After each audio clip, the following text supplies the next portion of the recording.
Right. So இது வந்து plane mirror. அதோடைய ஹைட் டின்னு குடுத்துட்டாங்க. சோர்ஸ் வந்து இந்த பிளேன் மிரர்ல இருந்து எல்லுங்கிற டிஸ்டன்ஸ்ல இருக்கு. புரியுதுங்களா? ஸோ இந்த பிளேன் மிரர்ல இருந்து 2L அப்படிங்கிற டிஸ்டன்ஸ்ல ஒருத்தர் இப்படி நடந்து போறாரு. கரெக்ட்டுங்களா? ரைட். அப்ப நடந்து போகையில நீங்க கேட்டீங்கன்னா, அவர் இந்த மிரர்ல விழுகும் இல்லையா? அந்த சோர்ஸ் இதோட இமேஜ் இதுக்குள்ள விழுகும் இல்லையா? மிரர்ல. இல்லீங்களா? விழுகுமா விழுகாதா? விழுகும் தானே? அத வந்து அவர் விழுகும் சார். அவரு அவரு பார்க்கணும்னு சொன்னா, அ அ எவ்வளவு டிஸ்டன்ஸ் வரைக்கும் அவர்னால பார்க்க முடியும்னு கேட்கறாங்க. ஆக்சுவலா பாருங்க, இப்ப மிரர் இங்க இருக்குது. அவர் இங்கிருந்து வந்துட்டு இருக்காரு.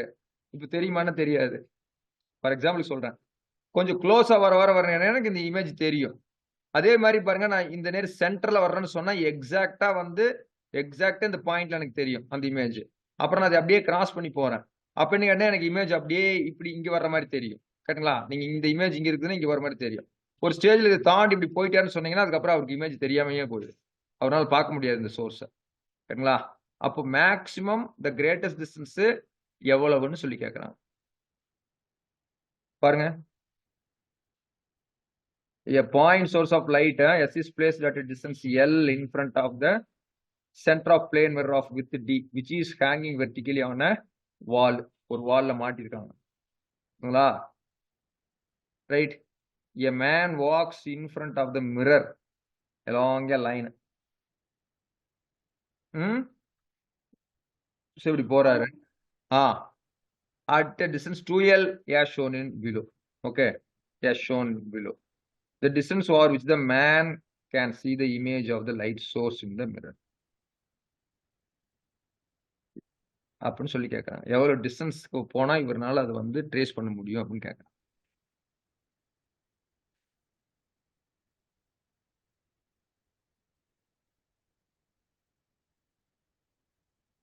கொஸ்டின் அண்டர்ஸ்டாண்ட் ஆச்சுங்களா?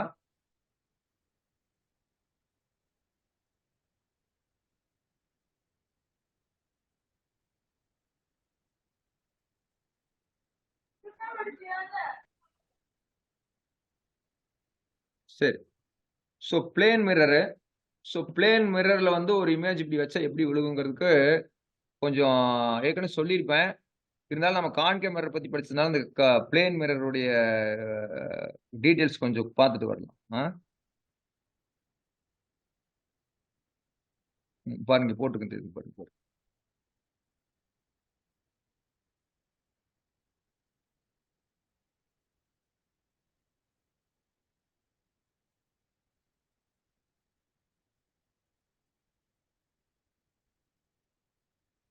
சரி. ஸோ இது வந்து பாருங்க சோர்ஸ். எக்ஸாம்பிளுக்கு இது வந்து ஒரு சோர்ஸ் ஓங்கிற பாயிண்ட்ல இருக்கு. இது மிரர் இங்க வச்சிருக்காங்க. ஸோ இது வந்து மிரருடைய எக்ஸ்ட்ரீம் எண்ட். அந்த மிரருடைய எக்ஸ்ட்ரீம் எண்ட் 2. ஸோ மிரர் வந்து இந்த வித்துல இருக்கு. புரியுதுங்களா? ரைட். அப்ப இந்த சோர்ஸ்ல இருந்து இந்த பாயிண்ட்னா நமக்கு இதுல இருந்து ரே வரும் இல்லையா? ஒரு ரே இப்படி போய் ஹிட் பண்ணுது. ஹிட் பண்ணனே நான் என்ன பண்ணுவேன்? இதனுடைய ரிஃப்ளெக்டட் கண்டுபிடிக்கணும்னா as per பிரின்சிபல் ஒரு நார்மல் வந்து நான் டிரா பண்ணுவேன். கேட்டுங்களா? ஒரு நார்மல் டிரா பண்ணிட்டு இந்த ஆங்கிள் கண்டுபிடிப்பேன். அப்ப இந்த ஆங்கிள் தெரிஞ்சதுன்னா அதே ஆங்கிளுக்கு தான் இதுவும் போகும் அப்படின்னு எனக்கு தெரியும். சரிங்களா? ஃபார் எக்ஸாம்பிள் அதே மாதிரி நான் இப்ப இங்க இருந்து இங்க போடுறேன் அப்படின்னா அது அதே மாதிரி தான். ஸோ நேரம் இப்படி வெளியே போயிருக்கும். அதே மாதிரி இங்க இருந்து இப்படி போடுறீங்கன்னா ஏன்னா n நம்பர் ஆஃப் ரேஸ் நம்ம பிடிக்க முடியும். புரியுதுங்களா? இது மேல படுதுன்னா இதுவும் அப்படித்தான் இப்படி விழுந்திருக்கும். புரியுதுங்களா? அதே மாதிரி இங்க இருந்து இப்படி போடுறேன். அப்ப என்ன கேட்டா இது இப்படி போயிருக்கும். இங்க இருந்து இன்னும் கொஞ்சம் லைன்ஸ் இப்படி போடுறேன்னா இப்படி வந்திருக்கும். ரைட். ஸோ இதெல்லாம் நீங்க கேட்டீங்கன்னா இந்த சோர்ஸ்ல இருந்து டைவர்ஜிங் ஆகுது. புரியுதுங்களா? டைவர்ஜிங் மேல இப்படி வெளியே வந்திருக்கு. ரைட். சோர்ஸ்ல இருந்து டைவர்ஜ் ஆன வந்த ரேவை நான் போட்டிருக்கேன். போட்டுட்டு பாருங்க. இப்ப ரிஃப்ளெக்டட் ரே எதுவுமே நீங்க கேட்டா கோயின்சைட் ஆகல இல்லீங்களா? எதுவுமே இன்டர்செக்ட் ஆகல, கன்வர்ஜ் ஆகல. அப்போ ஆப்போசிட் டைரக்ஷன்ல பாருங்க. இது வந்து அப்படியே பாருங்க. இது பட்டு இப்படி வெளியே போயிருச்சு. இதனுடைய ப்ரொஜெக்ஷனை இந்த சைடு நான் எக்ஸ்டெண்ட் பண்றேன். மிரருடைய அந்த பக்கம். இது மிரர் நீங்க இங்க நிக்கிறீங்க. ஃப்ரண்ட் சைடு இருக்கீங்க. இது மிரர் சைடு. மிரர் போகையில் பாருங்க, இதை நான் அப்படியே எக்ஸ்டெண்ட் பண்றேன். அதே மாதிரி இந்த ரிஃப்ளெக்டட் ரே, இது வந்து இன்சிடென்ட் ரே. இது வந்து எனக்கு என்னது? Incident ray. இது வந்து எனக்கு என்னது? Reflected ray. அதே மாதிரி இது இன்சிடென்ட். இது எனக்கு என்னது? Reflected ray. ஸோ இதுதான் ரிஃப்ளெக்டட் ரே. எப்பவுமே நமக்கு இமேஜ் எங்க விழுகும்? ரிஃப்ளெக்டட் ரே எங்க விழுகுமோ அங்கதான் இமேஜ் விழுகும். ஸோ இந்த பாயிண்ட்ல எனக்கு என்ன கிடைக்குது? இமேஜ்ங்கிறது விழுகும். புரியுதுங்களா? அப்ப இமேஜ்ங்கிறது பாருங்க, இங்கிருந்து எவ்வளவு டிஸ்டன்ஸ் இருக்கோ மிரருக்கு முன்னாடி, அதே டிஸ்டன்ஸ்ல எனக்கு வெர்ச்சுவல் இமேஜ் அந்த பக்கம் விழுந்திருக்கும். மிரருக்கு அந்த பக்கம். அதான் இங்க எழுதியிருப்பாங்க. கரெக்ட்டுங்களா? Right. If the object is real, நீங்க வச்சிருக்கிற ஆப்ஜெக்ட் ரியல்னு சொன்னா, the image formed by a plane mirror is virtual. virtual இந்த பக்கம் கொடுக்கும். erect அப்படின்னா இன்வெர்டட் ஆகாம இருக்கிறதுக்கு பேர் erect. சேம் சைஸ்ல விழுகும். at the same distance.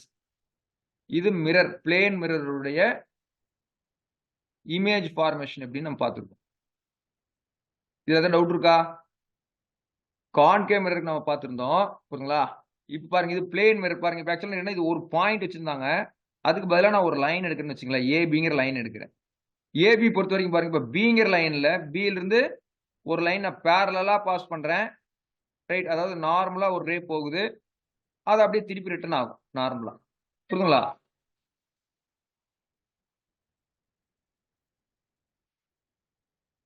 Right. Right. அப்போ இது அப்படியே இதுல இருந்து எக்ஸ்டெண்ட் பண்ணிக்கிறாங்க. ஏன்னா ரிஃப்ளெக்ட் ஆகுது இல்லையா? நீங்க எப்படி பண்ணீங்க? ரிஃப்ளெக்ட் ஆன வேல இருந்து ஒரு ஒரு ஒரு ஒரு ரேவ அப்படியே அந்த சைடு எக்ஸ்டெண்ட் பண்ணீங்க. அதே மாதிரி இந்த இங்க ஒரு ரே வருது, இது திருப்பி இப்படியே போகுது. அப்ப இதனோட இந்த சைடுக்கு நான் டாட் லைன் வச்சு எக்ஸ்டெண்ட் பண்றேன் இந்த லைனை. அடுத்தது இன்னொரு ரே வந்து பாருங்க, சர்டன் ஆங்கிள் போய் ஃபிட் பண்ணுது. அப்போ அதுக்கு ஒரு நார்மல் நான் இப்படி போட்டிருப்பேன். நார்மல் போட்டுட்டு ரிஃப்ளெக்ட் ரே என்னன்னு சொல்லி பார்த்துருப்பேன். புரியுதுங்களா? ஸோ இதுல இப்படி வந்துகிட்டு இது அதே மாதிரி ரிஃப்ளெக்ட் ரே என்ன இருக்கும்? இப்படி போயிருக்கும். இதுல சிம்பிள் இப்படி இருக்கு. கேட்டுங்களா? ரிஃப்ளெக்ட் ரே இப்படி பாருங்க, இப்படி போய் பட்டு இது வந்து இப்படி வந்திருக்கும். அப்ப இது அப்படியே வந்து நான் எக்ஸ்டெண்ட் பண்றேன். அப்ப இது இங்க வந்திருக்கும், இந்த பாயிண்ட் இங்க வந்திருக்கும். அப்ப பாருங்க, இது என்ன ஹைட்ல இருக்கோ சேம் சைஸ்ல இங்க அப்படியே விழுந்திருக்கும். என்லார்ஜ் எல்லாம் ஆயிருக்காது. அதே மாதிரி பின்னா பாருங்க, பி டேஷ் இங்க இருக்கும். இன்வெர்டட் ஆகலன்னு அர்த்தம். அப்ப எரக்ட் அப்ரைட் இமேஜ் இந்த பக்கம் விழுகும்னு அர்த்தம்.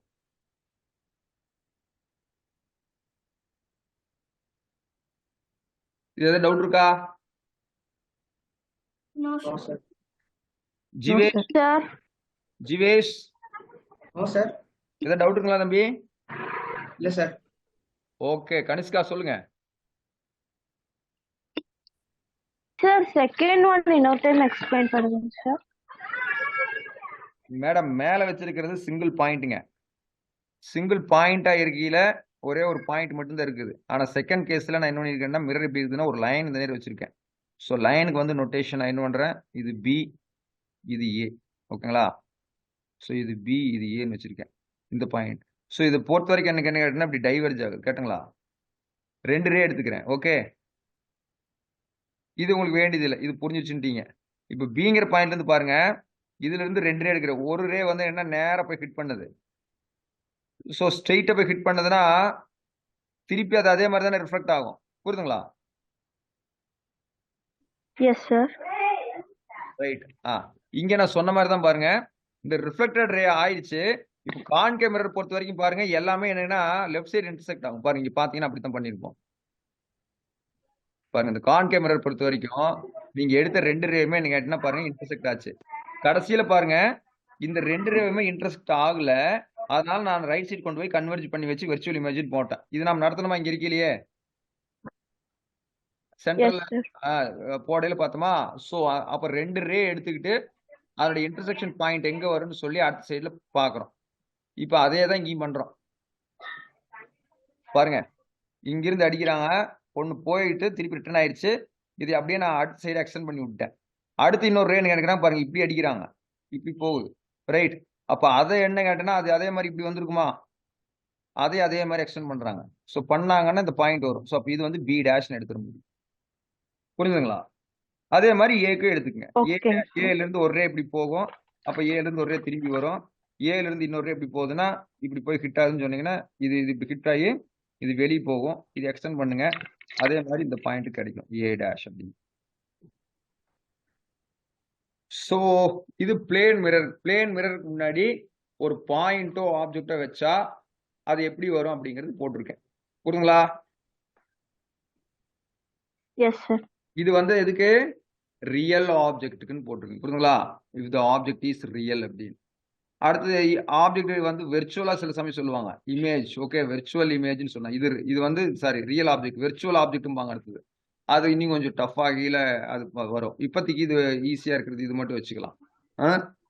ஸோ இமேஜ் வந்து சாரி ஆப்ஜெக்ட் வந்து ரியலா இருக்கிறது மாதிரி நான் போட்டுக்கிறேன். இப்போ வாங்க, இப்போ நம்ம போவோம். போயிட்டு ப்ராப்ளத்துக்கு வருவோம்.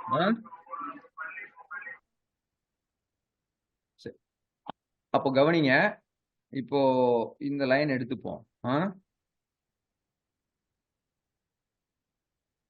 ஸோ இது மிரர் இப்படி வச்சுக்கிறேன் நான். இதான் கொடுத்துருக்காங்க மிரர்.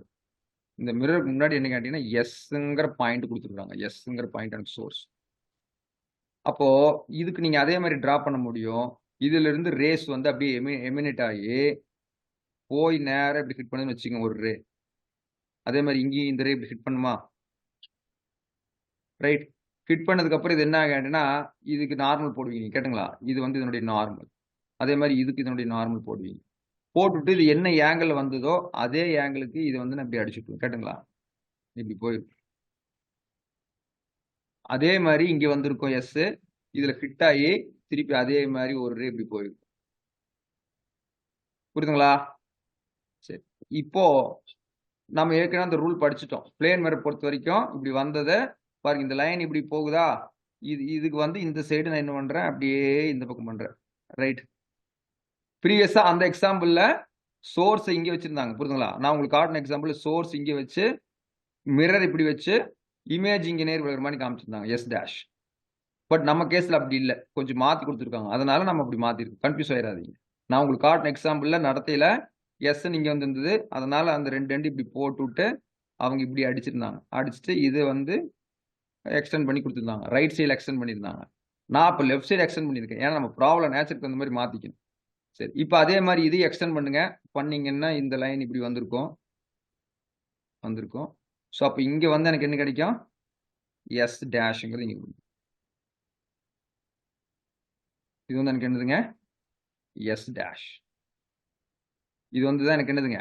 இமேஜ். சோர்ஸுங்கிற இடத்துல எனக்கு என்ன இருக்குது? ஆப்ஜெக்ட் இங்க வச்சிருக்கேன். இந்த டிஸ்டன்ஸ் அவங்க சொல்லிட்டாங்க டின்னு சொல்றாங்க. இந்த டிஸ்டன்ஸ் சொல்றாங்க அவங்க இது டி. இந்த டிஸ்டன்ஸ் வந்து எனக்கு என்ன கேட்டீங்கன்னா இந்த டிஸ்டன்ஸ் வந்து எனக்கு டி. சரி, இப்போ பாருங்க. இந்த டிஸ்டன்ஸ் அவங்க கொடுத்துட்டாங்க. அதாவது இந்த சோர்ஸ் எவ்வளவு தூரத்துல இருக்குதாமா?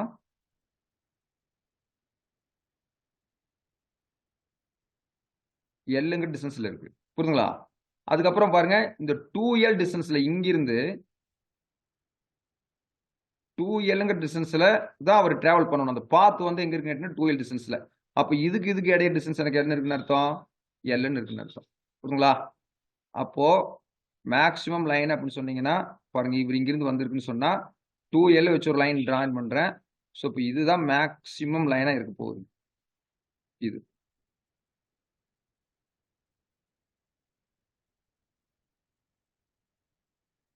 புரியுதுங்களா? மேக்ஸிமம் லைன்ங்கிறது மேக்ஸிமம் டிஸ்டன்ஸ். ஸோ அப்போ அவரு இங்கிருந்து இவ்வளவு தூரம் வரைக்கும் அவரால் கேப்சர் பண்ண முடியும் இந்த இமேஜ்.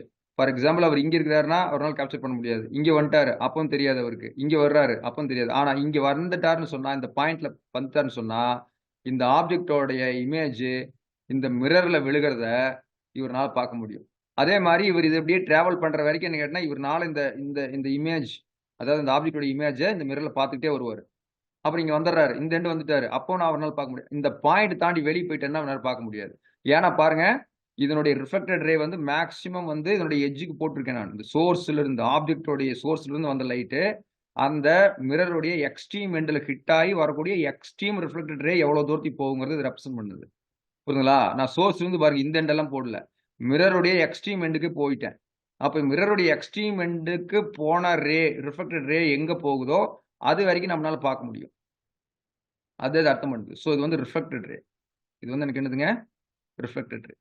சரி, அப்போ இப்போ இது தெரிஞ்சிச்சுங்களா? இது எல், இது எல். முதல்லயே அந்த எஸ்பர் பிளேன் மிரர் பிரகாரம் மிரர்ல இருந்து ஆப்ஜெக்ட் எவ்வளவு தூரத்தில் இருக்குமோ அதே தூரத்துல தான் இமேஜும் இருக்கும் அப்படிங்கிறது இப்பதான் ரூல் பார்த்தோம். கரெக்டுங்களா? இந்த மிரர்ல இருந்து இது மிரர், இது வந்து எனக்கு என்னதுங்க மிரர் இது. ஸோ மிரர்ல இருந்து ஆப்ஜெக்ட் எவ்வளவு தூரம் இருக்குமோ அதே இது. அப்போ இதனுடைய டிஸ்டன்ஸ் எனக்கு என்ன ஆயிரும்? இதுவும் எல்லாவே இருக்கும். அப்போ டோட்டலா இங்கிருந்து டிஸ்டன்ஸ் எடுத்து பார்த்தா எனக்கு எவ்வளவு வந்துருது? 3 டைம்ஸ் எல்னு வந்து. நமக்கு தேவையான டிஸ்டன்ஸ் வந்து பாருங்க இதை கண்டுபிடிக்கணும். அப்ப இது எப்படி கண்டுபிடிக்கலாம்னா ட்ரையாங்கிள் யூஸ் பண்ணி கண்டுபிடிக்கலாம். சிமிலர் ட்ரையாங்கிள் யூஸ் பண்ணலாம். இப்போ சிமிலர் ட்ரையாங்கிள்னா என்ன பண்றேன்? ஒரு லைன் ஒன்று போடுறது. பிரின்சிபல் ஆக்சஸ் ஒன்று சொல்லும் இல்லையா? இந்த சோர்ஸ்ல இருந்து ஒரு லைன் ஒன்று நான் போடுறேன். நேரா இப்படி ஒரு லைனை போடுறேன்.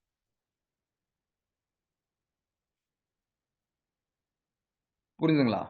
இப்போ பாருங்க சிமிலர் ட்ரையாங்கிள். இப்போ என்ன பண்றேன் நானு? சிமிலர் ட்ரையாங்கிள் பார்க்குறேன். ஸோ சிமிலர் ட்ரையாங்கிள் எனக்கு எப்படி இருக்கும்? ஈக்குவல் சேமா இருக்கட்டுங்களா? Similar triangle. சிமிலர் ட்ரையாங்கிள்ஸ் பாருங்க. இப்போ இப்படி ஒரு பெரிய ட்ரையாங்கிள் தெரியுதுங்களா? இப்படி போய் இப்படி வர்றது ஒரு பெரிய ட்ரையாங்கிள். புரிஞ்சுதுங்களா? வேணதுக்கு ஒரு நோட்டேஷன் கொடுத்து பார்ப்போம். இது பீன்னு வச்சுக்கலாம். இந்த சென்டர் வந்து எனக்கு பீன்னு வச்சுக்கிட்டேன். So S dash P. Okay, அதுக்கப்புறம் இதுக்கு கியூன்னு கொடுக்கட்டுமா? கியூ. ரைட். அப்போ ஒரு ட்ரையாங்கிள் எனக்கு எப்படி இருக்குன்னு கேட்டீங்கன்னா இப்படி போய் இப்படி வந்துருக்கு. இப்போ நல்லா கவனிங்க. இது எஸ் டேஷ் கியூபி பெரிய ட்ரையாங்கிள் போட்டேன். இப்போ இதுக்குள்ள ஒரு குட்டி ட்ரையாங்கிள் ஒன்று இருக்குது பாருங்க. எஸ் டேஷ், இதை பி டேஷ், இதை கியூ டேஷ்னு வைக்கிறேன். புரியுதுங்களா? பாருங்க ட்ரையாங்கிள் இப்படி பிரிச்சுக்கிறேன் நான். ஸோ இது வந்து எனக்கு பி, இது வந்து எனக்கு கியூ, இது வந்து எனக்கு பி டேஷ், இது வந்து எனக்கு கியூ டேஷ். ஸோ ஒரு ட்ரையாங்கிள்குள்ள இன்னொரு ட்ரையாங்கிள் இருக்கிற மாதிரி ட்ரீட் பண்ணிக்கிறேன். அப்போ ரெண்டு ட்ரையாங்கிளோட ஆங்கிள் சேம் தான். இதுல எந்த பிரச்சனையும் கிடையாது. சரிங்களா? இப்போ பெரிய ட்ரையாங்கிளோட லென்த் உங்களுக்கு தெரியும். எவ்வளவுங்க? 3 டைம்ஸ் எல். அதே மாதிரி பாருங்க இந்த சின்ன ட்ரையாங்கிளோட லென்த் உங்களுக்கு தெரியும். எவ்வளவு? எல். அதே மாதிரி இந்த சின்ன ட்ரையாங்கிளுடைய ஆப்போசிட் சைடு எனக்கு தெரியுமா? இதுதான் சின்ன ட்ரையாங்கிள். சின்ன ட்ரையாங்கிளுடைய ஆப்போசிட் சைடுல இதனுடைய வேல்யூ என்ன சொல்லுங்க பார்க்கலாம்? Q dash P dash. எப்படி கண்டுபிடிக்கலாம்? இந்த மிரருடைய டோட்டல் ஹைட் டி அது கொடுத்துருக்காங்க. அப்போ கியூ டேஷ் பி டேஷ் கேட்டீங்கன்னா இந்த டில பாதி இது இருக்குமா? அப்போ இந்த டிஸ்டன்ஸ் இங்கிருந்து எழுதுறேன்னு சொன்னா இது எனக்கு என்னவா இருக்கும்? டி பை 2ன்னு எழுதலாம். அப்போ இந்த டிஸ்டன்ஸ் எனக்கு தெரியும் டி பை 2. அப்போ இந்த சிமிலர் ட்ரையாங்கிள்ல 3L பெரிய ட்ரையாங்கிளுடைய அட்ஜசன்ட் சைடு, சின்ன ட்ரையாங்கிளுடைய அட்ஜசன்ட் சைடு, சின்ன ட்ரையாங்கிளுடைய ஆப்போசிட் தெரியுது. அப்போ அதை யூஸ் பண்ணி என்ன நான் இந்த QP உடைய டிஸ்டன்ஸ் என்னன்னு கண்டுபிடிச்சிக்க முடியும். சரிங்களா? ஸோ இது எங்க இருந்து ஆரம்பிச்சிருக்கீங்க? நீங்க எஸ் டேஷ்ல இருந்து ஆரம்பிச்சிருக்கீங்க. சரி, ஃபார் எக்ஸாம்பிள் இப்போ tan தீட்டா போடுறீங்கன்னு வச்சுங்களேன். tan தீட்டா எழுதுறேன். பெரிய ட்ரையாங்கிளுக்காக எழுதுவோம் tan தீட்டா. சரி, நொட்டேஷன் வச்சு சொல்லுங்க பார்க்கலாம். tan தீட்டான இன்னும் ஒரு பெரிய ட்ரையாங்கிளுக்கு நொட்டேஷன் வச்சுன்னா ஃபார் எக்ஸாம்பிள் நானே சொல்லிடுறேன். QP ஆப்போசிட் சைடு கரெக்டுங்களா? QP divided by S dash பின்னு எழுதலாம். இது பெரிய ட்ரையாங்கிளுக்கு. சின்ன ட்ரையாங்கிள் எழுதுன என்ன வரும் எனக்கு? Q dash ratio. So Q dash P dash.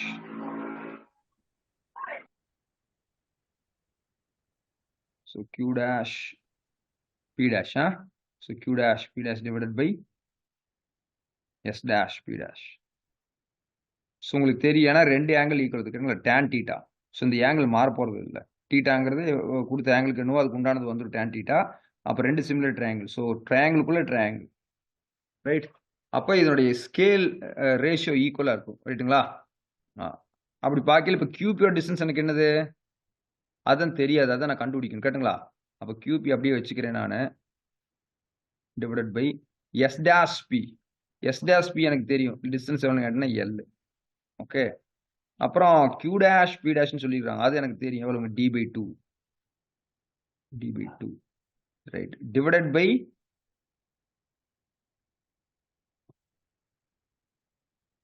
ஓ இது s dash pங்களா? s dash pனா 3 டைம்ஸ் l போடணும்ல? s dash pனா நான் வெறும் l மட்டும் போட்டுட்டேன். ஸோ 3 டைம்ஸ் வருங்க. s dash pனா 3 times l. Divided by s dash pங்கிறது சிம்பிளா எனக்கு l. புரியுங்களா? அப்ப l என்ன பண்ணிடுறேன் நான்? கேன்சல் பண்ணிடுறேன். அப்ப qp எனக்கு என்ன வந்துருது? 3d by 2 வந்துருமா? 3d by 2. அப்ப இந்த டிஸ்டன்ஸ் வந்து எனக்கு என்ன வருதுங்க? 3d by 2. அப்ப கீழேயும் அதே தானே இருக்கும். ஏன்னா ஈக்குவலா இருக்கு, சிமெட்ரிக்கலா இருக்கு. அப்ப அப்பர்ட்ல 3d by 2னா கீழேயும் 3d by 2 தான் இருக்கும். அப்ப ரெண்டையும் ஆட் பண்ணா எனக்கு என்ன வரும்? 3d by 2 plus 3d by 2.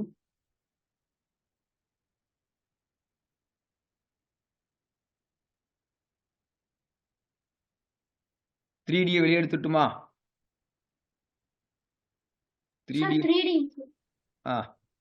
1 by 2 1 by 2. So ஆஃபையும் கூட்டிங்கன்னா 1 வந்துடும். ஸோ அப்போ ஆன்சர் வந்து என்ன ஆயிடுது? So 3d. அப்போ 3 டைம்ஸ்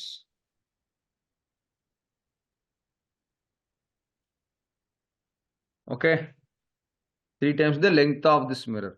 இந்த டிங்கிறது லெங்த் ஆஃப் த மிரர். கேட்டுங்களா? இவங்க வித்துன்னு கொடுத்துருக்காங்க, நம்ம லென்த்னு எடுத்துக்கலாம். ஓகே, வித்துன்னு போட்டாலும் சரி. So 3 times with.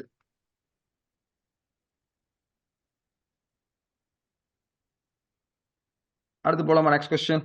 இதுல ஏதாவது டவுட் இருக்கா? ஜிவே No doubt, sir.